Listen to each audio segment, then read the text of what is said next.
Thank you for joining us this afternoon. We're the executive team for Levels, comprised of myself, Kevin, Chidamoni, Celia, Melissa, and Loida.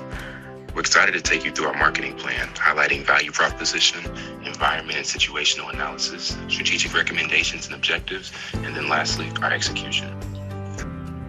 I'll begin with our mission statement and essentially our why. We are here to level up your remote interactions fashionably, comfortably, anywhere and everywhere. As far as our value proposition, we feel we have a very compelling story to tell, and our brand ladder exhibits the reasons why. We have strong emotional benefits that speak to confidence and overall preparedness, paired with the functional benefits of time savings and reduced hassle in your shoe selection process. Our products are made from sustainable materials and designed intentionally for indoor wear and specifically for. Our brand positioning statement is, among 24 to 55-year-old post-undergraduate working professionals, Levels is the brand of at-home, semi-formal, athleisure footwear that is event-appropriate, designed to make you feel confident and level up your remote work experience because Levels is created to perform for the indoors, lightweight, comfortable, eco-friendly, quiet, and stylish. Thank you. Level is a semi-formal home shoe manufacturer for remote workers. Its headquarters and the manufacturing units are in New York, USA. Our marketing plan is focused on the unmet needs of our target customer and the market, not on competition. Our marketing strategy in New York is considered as a beachhead market for sufficient size, profitability, and significant cash flow to position Levels. The target customer of the New York is well-funded and readily accessible to our sales force. They have the compelling reason to buy our product or its manufacturing units located in the New York. Total addressable market for 100% market share based on the social and the emotional factor of the purchase and adoption of the product is $60 million USD for initial market and the growth. Our estimated addressable market share is 60%. Next. A helpful framework to look at our situational analysis is the 5 C's framework. We'll be going through company, customer, competition, collaborators, and context. Kicking us off with our company analysis will be Celia. So we took the liberty of conducting a SWOT analysis and looked at internal and external factors. From a strength standpoint, aspects such as our website presence and AI engine capabilities are our core strengths. In addition, we have an expert international design team, as well as a strong and experienced leadership team. From an opportunity standpoint, there's a growing target market for our product. We have an opportunity to leverage pay-per-click and enhance our social media campaign strategy. We also see an opportunity in enhancing our online capabilities by implementing online virtual assistants. In addition, we are considering entrepreneur and celebrity endorsements. From a weaknesses vantage point, we have limited capital and limited presence in the market. Our brand is weaker than the brand image of our competitors, and our product is a bit more expensive. From a threat standpoint, one threat is not having enough staff to meet demand. Another threat is the potential breakdown of our supply chain. And finally, another threat is new entrants and increased competitive pressure, as well as pricing competition. Mentioned before, our customer at a glance is tech savvy. It has higher education, 24 to 55, interacts a lot online via Zoom and video conferencing. They're upwardly mobile remote workers and working professionals. They'll also have a LinkedIn, Instagram, and Twitter account. For our next slide, our customer, is also our consumer. They consume, they inhabit all 5 of these roles. They're the user, they're the initiator, influencer, buyer, and decider. Here are some fun photos where you'll see the disconnect, where people are dressed, work ready from the waist up, but from the waist down may not be something that you want to see on camera. Next slide. In terms of our competitors, we have many current and future. Current competitors are brands aligned towards sandals, loungewear, and sleepwear. In the future, we have competitors that are aligned towards outdoor and fashion. While all of these brands creates comfortable slipper type shoes, none of these brands positions themselves to level up work performance or formality. These brands do not position themselves as complementing a work from home appropriate dress code within the walls of your own home. Using perceptual mapping, in the next slide, you'll see that there's a big opportunity within the formality quadrant. And that's where we see us having the largest opportunity. For collaborators, we want to join forces with companies that are nimble and can adjust with these shifts and changes. With the COVID pandemic, as more of our interactions move towards remote interactions, so are norms about how we show up for work. We want Levels to be the work from home shoe of choice adjacent to these online direct consumer brands with strong followings, such as Beta Brand, that crowdsources clothing ideas and is popular with the Silicon Valley tech scene, Warby Parker, that disrupted shopping for glasses, and Into the Gloss, which also is a makeup brand and content site with product reviews. Thank you, Loida.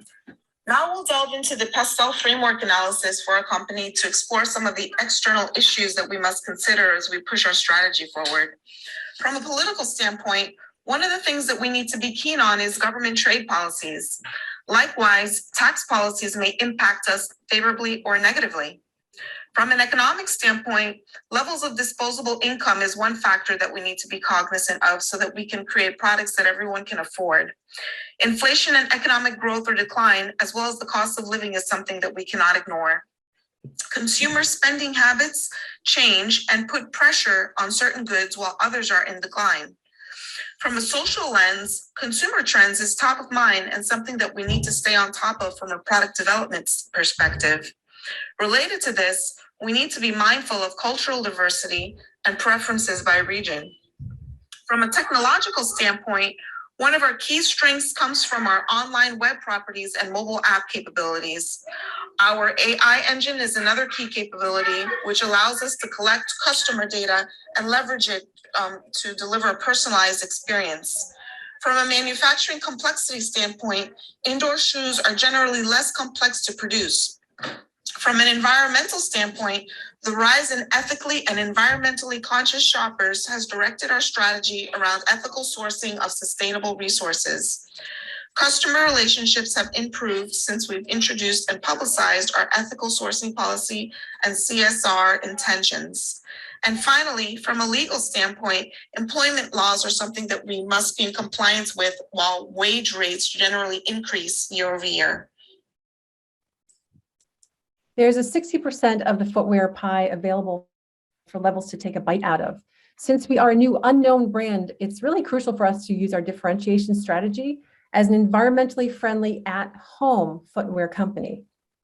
Reinforcing the sustainability of the products to use online and outline a plan to reach net zero in carbon emissions, much like Allbirds has done. We intend to build brand awareness and quickly. Since our footwear sales are primarily online, we must drive customers to our website. Enlisting influencers to review, wear, and recommend our footwear in that at-home setting. Our budget outlines further the projected expenditures. And WannaKicks is being used as an augmented reality engine by other footwear companies to virtually try on the footwear at home. So we must also ensure that our site is well designed on the front end and connects to availability in real time. So what is the issue we're attempting to solve? Well, we're a new footwear company to match our new reality. We're creating a new category. So we really need to drive that brand awareness by using our push strategy with teasers on social media, offering our quality product to attract customers with an amazing guarantee and free return shipping to retain those customers. We want to establish credible, consistent supply chains and partner with FedEx for quick shipping. Research has shown that 88% of consumers will be more loyal to our company if we support environmental and social issues. And we really believe in that. We want our brand to be on the forefront of ethical and sustainable sourcing. On the tech side, we need to stay current with ongoing developments, including website design, payment methods, and of course, exploring that use of virtual footwear try-on to meet the customers where they are in the virtual world. So to extend our reach and encourage repeat purchases, we will enlist influencers to promote our product and share the benefits of our stylish indoor footwear. Environmentally friendly packaging, and we intend to include a free branded lightweight tote bag to carry footwear to a friend's house. Delving deeper into our target customer segment, We've talked before about affluent men and women with a household income probably above 100K or above. We're talking about a segment with a bachelor's, master's degree or higher, but our primary research showed that most remote workers are in IT and tech, financial services, health, and government. We're looking at urban and suburban areas adjacent to cities. And in terms of our behaviors of our target segment, our primary research was really interesting.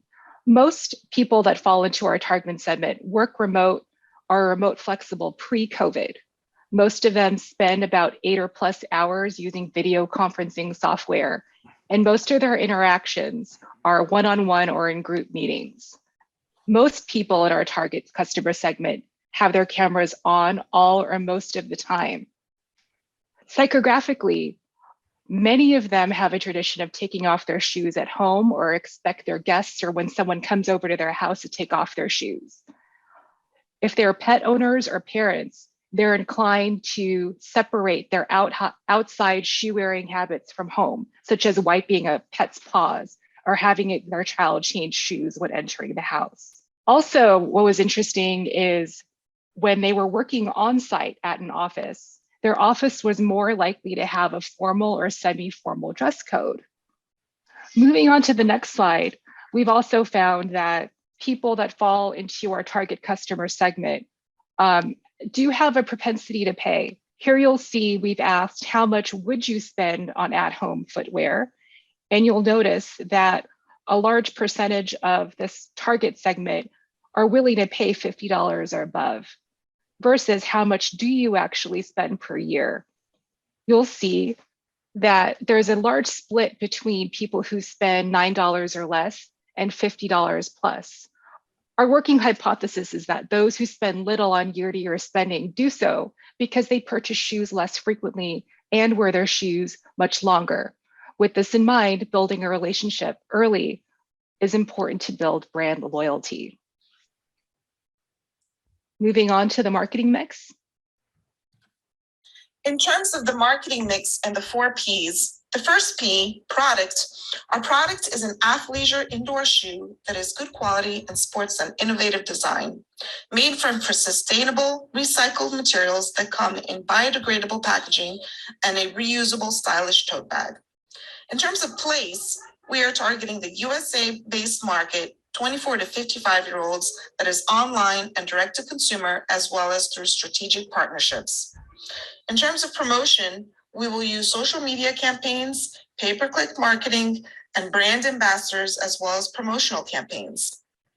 In terms of price, based on the collective research on propensity to pay, our product is a mid-tiered price shoe ranging from $50 to $75.